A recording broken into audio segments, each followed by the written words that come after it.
ज्ञानतिमिरान्धस्य ज्ञानाञ्जनशलाकया चक्षुरुन्मिलितं येन तस्मै श्रीगुरवे नमः।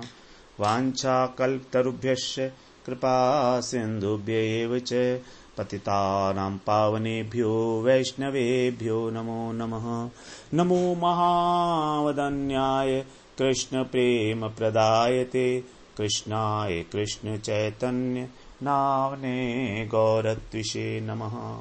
हे कृष्ण करुणा सिंधो दीनबंधो जगत्पते गोपेश गोपिका कांत राधा कांत नमोस्तुते। तप्त कांचन गौरांगी राधे वृंदावनेश्वरी वृषभानुसुते देवी प्रणमामि हरिप्रिये। वृंदायै तुलसीदेव्यै प्रियायै केशवस्य च कृष्णभक्तिप्रदे देवी सत्यवत्यै नमो नमः। श्री कृष्ण चैतन्य प्रभो नित्यानंद श्री अद्वैत गदाधर शिवसदि गौरभक्तवृंद। हरे कृष्णा कृष्ण कृष्ण हरे हरे हरे राम राम राम हरे हरे। हरे कृष्णा। सर्वप्रथम मैं अपने गुरुपाद पद्म ओम विष्णुपाद अष्टोत्तर शत श्री श्रीमद् भक्तिवेदांत माधव गोस्वामी महाराज के चरण कमलों में अनंत कोटि दंडवत प्रणाम ज्ञापन करता हूँ। हम लोग श्रीमद् भगवद गीता का 16वां अध्याय श्रवण कर रहे हैं। उसमें हमारा द्वितीय प्रकरण आसुरी संपदा प्रकरण चल रहा है 4 श्लोक से। तो हम लोग आज 6 श्लोक को श्रवण करते हैं। भगवान कह रहे हैं द्वौ भूत सर्गो लोकेऽस्मिन् दैवासुर एव च दैवी विस्तरशः प्रोक्त आसुरं पार्थ मे शृणु। भगवान कह रहे हैं लोके अस्मिन माने यह, इस लोक में 2 तरह के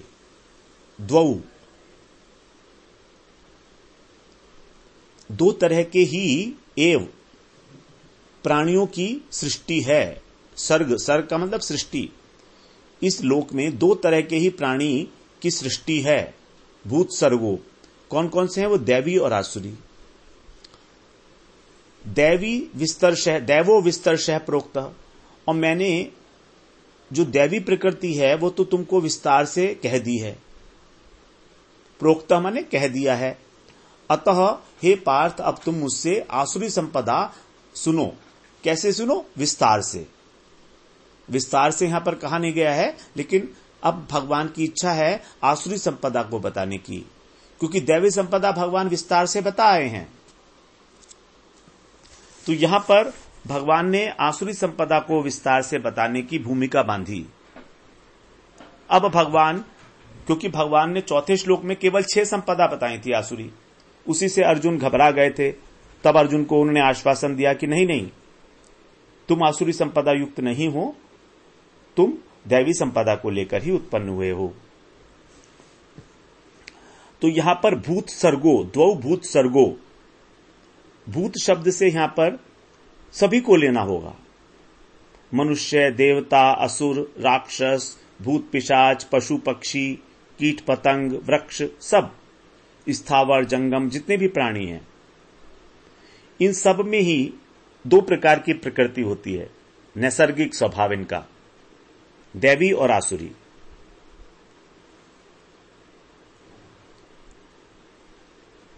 क्रूर से क्रूर व्यक्ति के अंदर भी कहीं ना कहीं दया का भाव होता है। चोर में भी ईमानदारी देखी जाती है, क्योंकि जीवात्मा परमात्मा का अंश है। तो इसलिए स्वाभाविक रूप से उसमें दैवी प्रकृति का अंश तो रहेगा ही रहेगा, लेकिन वो अपनी ओर से आसुरी स्वभाव बना लेता है। तो ओरिजिनल स्वभाव तो दैवी ही है, आसुरी स्वभाव जो है वो उसने खुद का बनाया हुआ है। तो लोके अस्मिन, इस लोक में, तो यहां पर इस लोक शब्द से मनुष्य को लिया जाना चाहिए, क्योंकि जो लोग पृथ्वी में उत्पन्न हुए, पृथ्वी लोक में, उन्हें अपने कल्याण के लिए अवसर प्राप्त हुआ है जो अन्य लोकों में नहीं है।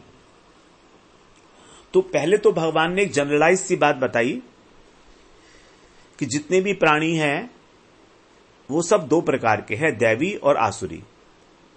उन सभी प्राणियों के अंदर जो इस लोक में, पृथ्वी लोक में उत्पन्न हैं, उनके लिए विशेषता से कह रहे हैं कि उनको एक अवसर प्राप्त हुआ है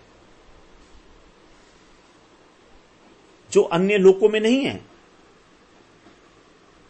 पद्म पुराण में कहा गया है, द्वौ भूत सर्गो लोके अस्मिन् दैव आसुर एव च। जो पहली वाली लाइन है दोनों श्लोकों की एक ही है। फिर आगे कह रहे हैं, विष्णु भक्त स्मृतो दैव आसुरस्तद विपर्ययः। पद्म पुराण के अनुसार वो कह रहे हैं कि जो भगवान का भजन करने वाले हैं वही हैं देव। विष्णु भक्त, जो विष्णु के भक्त हैं,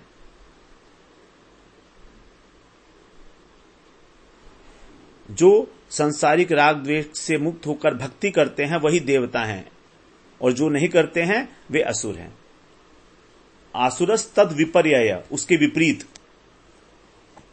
तो पृथ्वी पर भारतवर्ष में जन्म लेना अत्यंत सौभाग्य का विषय है, जिसके लिए देवता लोग भी आकांक्षा करते हैं। भागवत में ये बात आई है, 5वें स्कंध के 19वें अध्याय के 21वें श्लोक में, अहो अमीशाम किमकारी क्षोभनम प्रसन्न एशाम स्वद्युत स्वयं हरिहि यरि जन्म लब्धम निषु भारतार्जिरे मुकुंद सेवोपैकम स्पृहाहिनः। अहो, जिन जीवात्माओं ने भारतवर्ष में भगवान मुकुंद की सेवा के लिए योग्य मनुष्य जन्म प्राप्त किया है, उन्होंने ऐसा कौन सा पुण्य किया है, अथवा इन पर स्वयं हरि ही प्रसन्न हो गए हैं जो इनको भारतवर्ष में जन्म दिया है। और इस परम सौभाग्य के लिए तो हम भी निरंतर तरसते रहते हैं, देवता कह रहे हैं। तो इसी दैवी संपदा के लिए भगवान कह रहे हैं कि ये मैंने तुमसे विस्तार से बता दी है।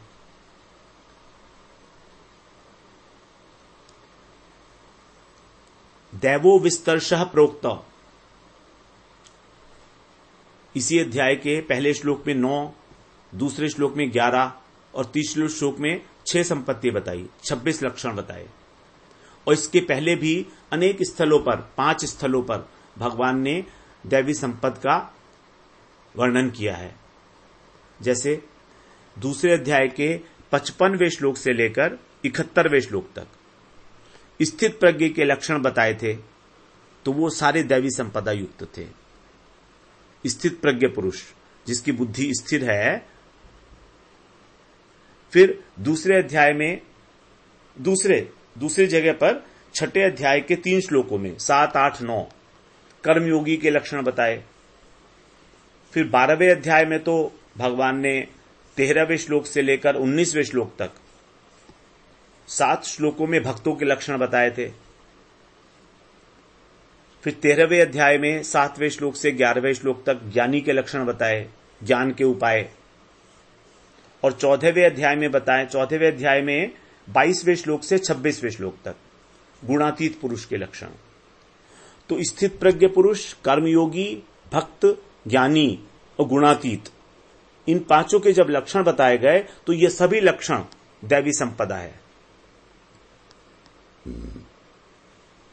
और इस अध्याय में पहले 3 श्लोकों में 26 लक्षण बता दिए। इनमें से बहुत सारे कॉमन भी हैं, बहुत सारे कॉमन हैं। तो ये सब भगवान विस्तार से बताए हैं। इसी को कह रहे हैं भगवान कि मैंने तुमको विस्तार से बता दिया है, अब आगे बताने की और आवश्यकता नहीं है। इसलिए अब तुम मुझसे आसुरी प्रवृत्ति वाले जो लोग हैं, आसुरी संपदा है, उसको सुनो तुम विस्तार से। तो अब 7वें श्लोक से हम लोग विस्तार से आसुरी संपदा का श्रवण करने जा रहे हैं। तो अब हम 7वां श्लोक श्रवण करते हैं। प्रवृत्तिं च निवृत्तिं च जना न विदुरासुरः न शौचं नापि चाचारो न सत्यं तेषु विद्यते। भगवान से जो विमुख व्यक्ति हैं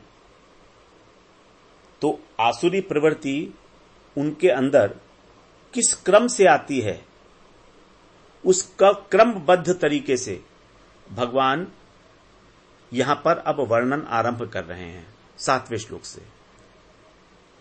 जो आसुरी संपत्ति है उसको वर्णन करने में एक क्रमबद्धता भी है, एक के बाद एक। तो कह रहे हैं आसुरा, आसुरा माने विदुरासुरा मतलब आसुरा, आसुरी प्रकृति वाले मनुष्य। प्रवृत्तिम च निवृत्तिम च, किस कार्य में प्रवृत्त होना चाहिए और किस कार्य से निवृत्त होना चाहिए, अर्थात क्या करना चाहिए और क्या नहीं करना चाहिए। न विदु, वो उसको नहीं जानते। विदु माने जानना, विद धातु से बना है, वो इस बात को नहीं जानते। और न शौचम, उनमें न तो शौच होता है, मतलब कोई पवित्रता, शौच माने पवित्रता, न आचारो, उनके अंदर आचरण भी नहीं होता, न सत्यम तेषु विद्यते, और न ही सत्य होता है। अब क्योंकि वो कर्तव्य और अकर्तव्य का विवेक नहीं कर पाते, इसलिए उनके अंदर 3 चीजें नहीं होती हैं, पवित्रता, आचरण और सत्य। तेषु माने उनमें। तो जिन कर्मों के आचरण से मनुष्य का कल्याण होता है वो कर्तव्य है, उसमें प्रवृत्त होना चाहिए। और यदि अकल्याण होता है तो उससे निवृत्त होना चाहिए, उसको छोड़ देना चाहिए, नहीं करना चाहिए। अब आसुरी प्रकृति वाला व्यक्ति इस बात को नहीं जानता, तो फिर क्या करता है, मनमाना आचरण करेगा। जब उसे ये पता ही नहीं क्या ठीक है क्या गलत है, तो उसके मन में जो आएगा वो आचरण करेगा। और उसकी एक और विशेषता भी है कि वो इस बात को जानना भी नहीं चाहता। यदि कोई बताएगा तो उसकी बात तो मानेगा नहीं, अपितु उसकी हंसी उड़ाएगा कि देखो तो बड़ा पंडित बन रहा है, हमको पाठ पढ़ाने आया है, जैसे हम कुछ जानते ही नहीं, क्योंकि अपने को बड़ा बुद्धिमान समझता है ऐसा व्यक्ति, हंसी उड़ाता है। तो प्रवृत्ति और निवृत्ति अर्थात कर्तव्य और अकर्तव्य, इसका ज्ञान कहां से होगा? इसका ज्ञान शास्त्र से और गुरु से ही हो सकता है। गुरु जी ही हमें बताएंगे कि शास्त्रों में क्या कर्तव्य है क्या अकर्तव्य है। और उस व्यक्ति की ना तो शास्त्र में श्रद्धा है ना गुरु में श्रद्धा है। हां, अगर कभी कोई बहुत बड़ा संकट आ जाए उसके ऊपर जीवन में, अथवा किसी महापुरुष की अहेतुक कृपा हो जाए, तब हो सकता है उसकी विवेक शक्ति जागृत हो जाए। लेकिन ऐसा भी तभी होगा जब उसके पूर्व जन्मों के अंदर कुछ बहुत सुकृति है। यदि सुकृति नहीं है पुराने जन्मों की, तो ऐसा अवसर नहीं आएगा जीवन में कभी भी। तो अगर हमारे जीवन में कोई इस प्रकार का बहुत बड़ा संकट आए जो हमारे विचारधारा को, आसुरिक विचारधारा को समूल परिवर्तन करने के लिए एक अवसर उपस्थित करे, तो हमें उसको कभी इग्नोर नहीं करना चाहिए। इसका अर्थ यह है कि हमारी सुकृतियां पूर्व जन्मों की पूंजीभूत होके इकट्ठे होकर हमको ये अवसर प्रदान किया है कि हम भगवत मार्ग में चल सकें। तो बहुत सावधानी पूर्वक उस समय महापुरुष के अनुगत्य में, गुरु के अनुगत्य में हमें उनके बताए रास्ते पर चलना ही चाहिए, तभी हमारा कल्याण होगा। अब ऐसे व्यक्ति के जीवन में क्या क्या चीजें नहीं देखी जाती वो बता रहे हैं। न शौचम नापि चाचारो, अज्ञान के कारण उन्हें शुद्धि अशुद्धि का ख्याल नहीं होता। अपने से बड़ों व्यक्ति के प्रति, गुरुजन के प्रति, वैष्णवों के प्रति क्या व्यवहार करना चाहिए वो इसे नहीं जानते। तो ना तो उनमें पवित्रता है, ना उनमें सदाचार है, इसलिए उनका जो भाषण है वो भी असत्य ही है। जो कुछ भी बोलेंगे उसमें झूठ होगा। तो यही है आसुरी संपदा। और उनका उद्देश्य क्या होता है? खाना पीना, आराम से रहना, संसार के भोग संग्रह में लगे रहना, बस इतना और कुछ नहीं। न शौचम नापि चाचारो न सत्यम तेषु प्रतिष्ठते विद्यते।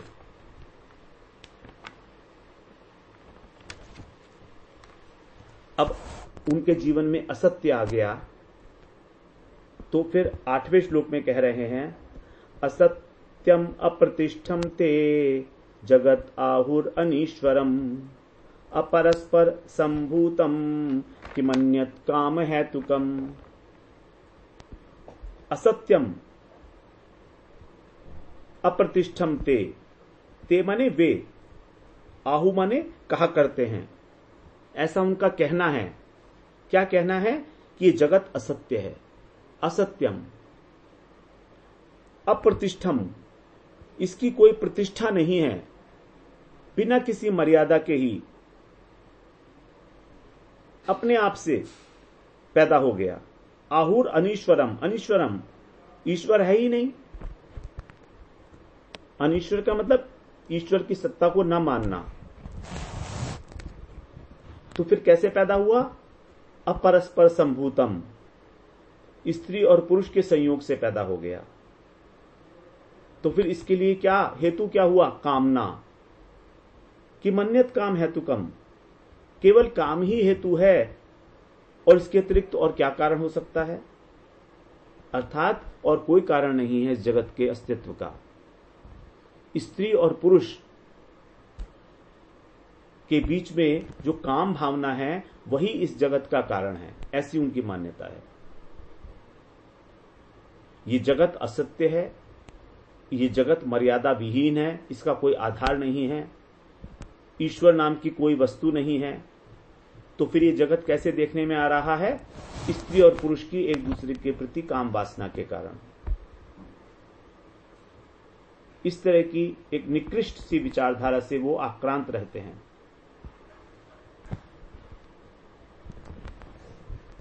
इसकी कोई प्रतिष्ठा, कोई आश्रय नहीं है। जैसे आकाश कुसुम होता है, आसमान का फूल, आकाश में कोई फूल नहीं उगता, तो यदि हम कहें आकाश कुसुम, तो आकाश कुसुम का कोई आश्रय नहीं है। ऐसे वो कहते हैं कि जगत आकाश कुसुम की तरह से है और कोई ईश्वर भी नहीं है, इसका कोई स्वामी नहीं है। वेद पुराण शास्त्र इत्यादि सबको असत्य, मनगढ़ंत, कल्पित मानते हैं। फिर ये कैसे उत्पन्न हुआ? इसके लिए वो अपनी अपनी कल्पना करते हैं, मनगढ़ंत। क्योंकि जगत है, इस बात को तो स्वीकार करना पड़ेगा। तो हम आए कहां से? तो इसके लिए अनेक अनेक प्रकार की कल्पना करेंगे, मनगढ़ंत व्याख्या करेंगे। अकस्मात पैदा हो गया, जैसे पसीने से जूं पैदा हो जाती है, या बिना किसी संसर्ग के अपने आप, अथवा स्त्री पुरुष के संसर्ग से मान लो। अर्थात काम ही इस जगत का कारण है और कामना के अतिरिक्त कारण और कोई हो भी नहीं सकता। तो इस प्रकार की अनेक मनगढ़ंत व्याख्याएं वो इस संसार की उत्पत्ति के विषय में करते हैं। और इस सृष्टि की उत्पत्ति के विषय में इतनी इतनी अधिक व्याख्याएं हैं इस जगत के अंदर, प्रचलित हैं, मनगढ़ंत हैं सब। और कुछ व्याख्याओं को तो हमने साइंटिफिक उसको हमने वो दे रखा है justification. Big bang theory, Darwin का सिद्धांत, अलग अलग प्रकार के जो अपसिद्धांत हैं, ये जिनका कोई लॉजिक नहीं है, उनको हम लोगों ने आश्रय दे रखा है। ब्रह्म ज्ञानियों के अनुसार ये जगत असत्य है, मिथ्या है। वो कहते हैं मिथ्या है, ये जगत है ही नहीं। फिर कैसे दिख रहा है? ऐसे दिख रहा है अज्ञान के कारण। जैसे रस्सी पड़ी हुई है और रस्सी अंधकार में यदि हम देखेंगे तो सर्प की तरह दिख रही है, लेकिन वहां तो सांप नहीं है, भ्रांति है। उसी प्रकार से ये जगत है, ऐसा उनका मानना है। ये वास्तविकता ऐसी नहीं है। जो वैष्णव सिद्धांत है वो ऐसा नहीं है। जो निर्विशेष ब्रह्मवादी हैं उनका ऐसा मानना है कि जगत मिथ्या, ब्रह्म सत्यम जगत मिथ्या, जीव एव ना परह। तो ब्रह्म तो सत्य है, जगत मिथ्या है, और जीव क्या है? जीव भी ब्रह्म ही है। माया के कारण अपने को जीव मानने लगा है, अज्ञान के कारण अपने को जीव की संज्ञा दे दी है उसने, उससे अलग कुछ नहीं है। तो इस प्रकार की उन्हीं मान्यता है। बौद्ध धर्म वाले इस जगत को स्त्री और पुरुष के संसर्ग से नहीं मानते, बल्कि अविद्या से उत्पन्न मानते हैं कि ये जगत अविद्या का कार्य है। चारवाक के बहुत बड़े नास्तिक थे, तो उन्होंने कहा कि ये स्त्री पुरुष का जो काम रूप से प्रवाह चल रहा है उससे उत्पन्न है, काम है तो कम। ये उन्हीं का मत है, नास्तिकों का जो गुरु हैं चारवाक। फिर जैन मतावलंबी जो हैं वो इस ईश्वर को नहीं मानते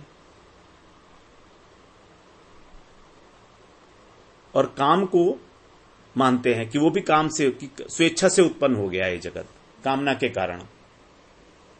तो इस प्रकार प्रमाणिक ग्रंथों को अस्वीकार करके ये लोग अपनी अपनी मनगढ़ंत युक्तियों के आधार पे जगत का कारण निश्चित नहीं कर पाते।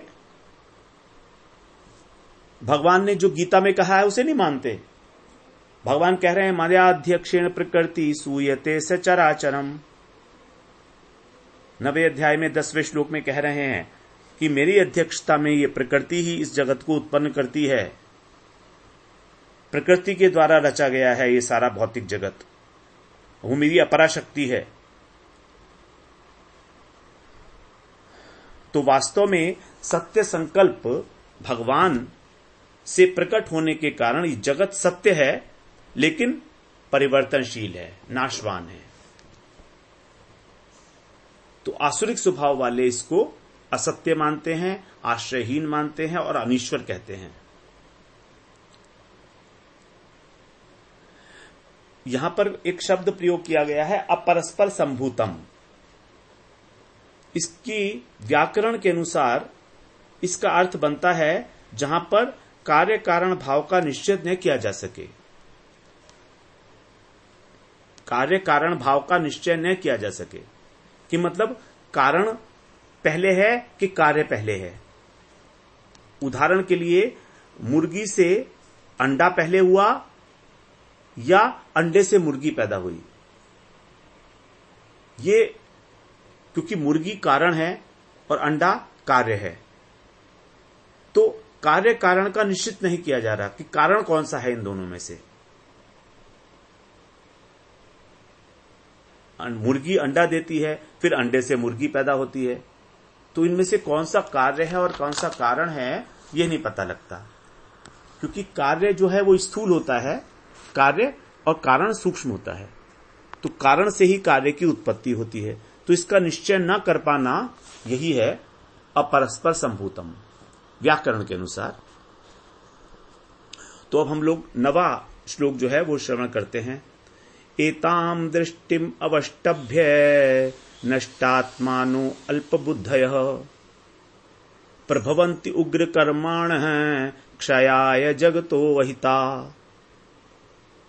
एताम दृष्टिम अवष्टभ्य, 7वें श्लोक में बताया भगवान ने कि उनकी सत्कर्म में प्रवृत्ति नहीं होती, तो उनके अंदर किसी प्रकार का सद्भाव नहीं रहता। 8वें श्लोक में बताया कि जब उनमें कोई सद्भाव नहीं तो वो अपनी मन घड़ंत बातें गढ़ लेते हैं, विचारों की शुद्धता नहीं रहती है। सद्भाव अगर नहीं है तो फिर विचारों की शुद्धता कैसे होगी? तो यहां पर यह बात बता रहे हैं, एताम दृष्टिम अवष्टभ्य। एताम माने इशारा कर रहे हैं पूर्व श्लोक में जो कहा गई है वो उस प्रकार की दृष्टि। दृष्टि का मतलब दृष्टिकोण। कौन सा दृष्टिकोण है वो? नास्तिक दृष्टिकोण। तो इस प्रकार का नास्तिक दृष्टिकोण का आश्रय लेने वाले अवष्टभ्य, नष्टात्मानो नष्ट आत्मनः, जिनका अंतःकरण, जिनकी बुद्धि नष्ट हो गई है, जिन्होंने अपनी बुद्धि का नाश कर लिया है, ऐसे लोग, इस प्रकार के लोग अत्यंत अल्प बुद्धि वाले हैं, तुच्छ बुद्धि वाले हैं, अल्प बुद्धय। तो उन्होंने अपने अंतःकरण को नाश कर लिया है और अल्प बुद्धि वाले ऐसे लोग क्या करते हैं? प्रभवंती उग्र कर्माणः, उग्र काम करते हैं। उग्र का मतलब क्रूर, निर्दयी कर्म करते हैं। वो संसार के शत्रु हैं ये लोग, अहित करने वाले हैं, जगतो अहिता। और क्षयाय प्रभवंती, क्षयाय माने क्षय, नाश करना, प्रभवंती माने होना। तो उनकी जो सामर्थ्य है वो इस जगत का नाश करने के लिए ही होती है। ऐसा नहीं है उनके अंदर सामर्थ्य नहीं है, शक्ति नहीं है। शक्ति है, तभी तो इतने क्रूर कार्य करते हैं और उन क्रूर कार्य को करके इस जगत का विनाश करते हैं, क्योंकि उनकी बुद्धि भ्रष्ट हो गई है। अल्प बुद्धि वाले, तुच्छ बुद्धि वाले, निकृष्ट बुद्धि वाले, जिनके विचार सोच बहुत नीच प्रकृति की है, ऐसे लोग ही इस जगत का नाश करते हैं। बड़े बड़े क्रूर कर्मा, बड़ी डेंजरस काम करते हैं, भयानक, जिससे कि इस जगत का अहित हो जाए। तो इस प्रकार की जो आसुरिक प्रवृत्ति वाले लोग हैं, ये बड़े क्रूर होते हैं, निर्दयी होते हैं।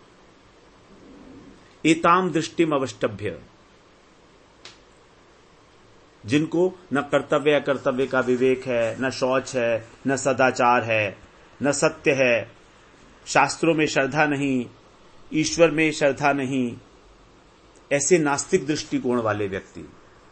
नष्टात्मनः, जो अपनी आत्मा का हनन करने वाले हैं, क्योंकि उनका अंतःकरण अशुद्ध है, आत्मा की सत्ता को ही नहीं मानते। उनका मानना होता है कि जैसे कत्था चूना को मिला के लाली पैदा हो जाती है, वैसे ही भौतिक पदार्थों के आकस्मिक मिलन से ही चेतना उत्पन्न हो जाती है। ऐसे लोग बड़े बड़े साइंटिस्ट होते हैं, भौतिकवादी, आत्मा का अस्तित्व स्वीकार नहीं करते ये लोग, और स्वीकार न करने के कारण इनका जो आचरण है वो भ्रष्ट हो जाता है। सत्कर्म करना ही नहीं चाहते किसी भी प्रकार का। जो कुछ सोचते हैं वो केवल अपने सुख भोगने की इच्छा के लिए, बस इतना ही उनका लक्ष्य है। इसलिए उनको कहा अल्प बुद्धय, बहुत छोटी बुद्धि वाले हैं, तुच्छ बुद्धि वाले हैं। कमाओ, खाओ, पियो, मौज करो, आगे क्या होगा ये बात उनकी बुद्धि में नहीं घुसती।